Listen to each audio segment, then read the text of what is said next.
नागपूर विधान परिषद निवडणुकीत 13 नगरसेवकांनी मतदान केलं नाहीये। 836 पैकी 823 मतदारांनी मतदारांचा हक्क मतदानाचा बजावला।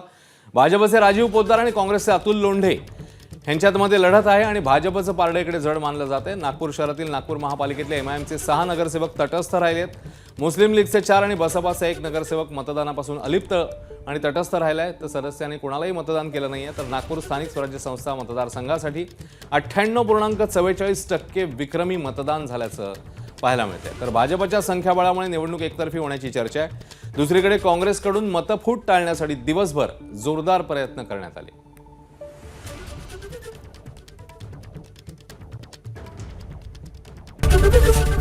एबीपी माझा, उघडा डोळे बघा नीट।